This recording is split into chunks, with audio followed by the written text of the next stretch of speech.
And demographics, it's a way to, in ways that, we can understand or categorize, not labeling Absolutely. people, Absolutely. but putting them in groups, containers, buckets, if you will, so that it's not just one huge mass of, differentiation.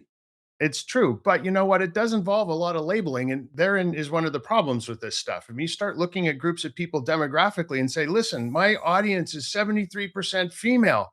Well, you know what it's going to do is going to force you to start thinking stereotypically about women because you're trying to figure out how to get those folks to pay attention and do something you want them to do. And if you say my folks are 73% female and they're baby boomers and they make $100,000 a year, you're just using stereotypical thinking to try and understand who they are and what's going to get them to pay attention and be inspired and motivated and engaged.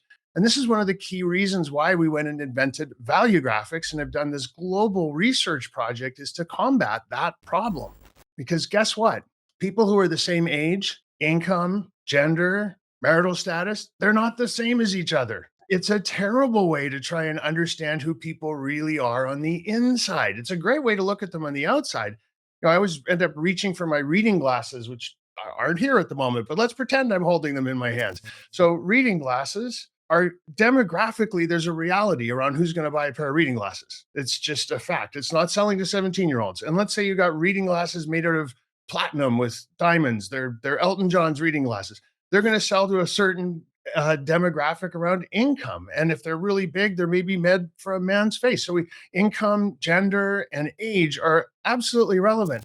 But what we've been doing wrong is saying, okay, well, now we know who those people are. We don't. We only know what they are. And there's a big difference. It might be that the people who we would like to get to pay attention to our reading glasses are all on the inside. What makes them similar is something like personal growth, that they're all motivated by this value of growth. Our values drive us and help us make every decision in our lives. So if you understand the values of a group of people, you can get past that superficial nonsense about age and gender and income, marital status, number of kids, race, religion, all those sorts of things, because they really doing a terrible job of helping us understand what people are really all about and what's going to engage, motivate, inspire, and eventually what we're all here trying to do, which is influence some outcomes. We want something to happen. We want some people to pay attention to us and do something we want them to do. If you're using demographics to try and figure that out, you're using a broken, faulty tool. So that's why we invented value graphics.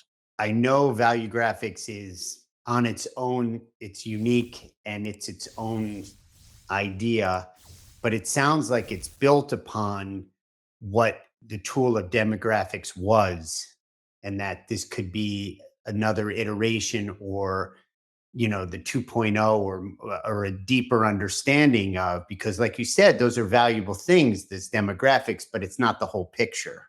No, we talk about it as a three-legged stool of audience understanding.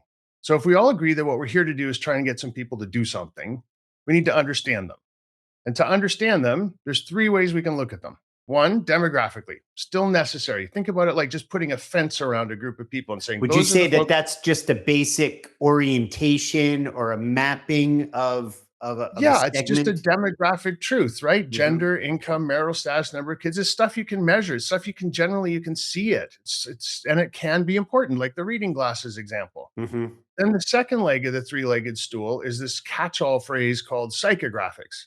And that's interesting stuff. That's preferences, likes, dislikes, emotions, beliefs, past behavior, all of that information, which we've been, by the way, drunk on for the last 20 years. Someone sent out a memo a while ago and said, guess what? Data is the new oil. And we all just started collecting so much data. And it's all this psychographic stuff, click studies, eye scanning studies, geolocation, all of it.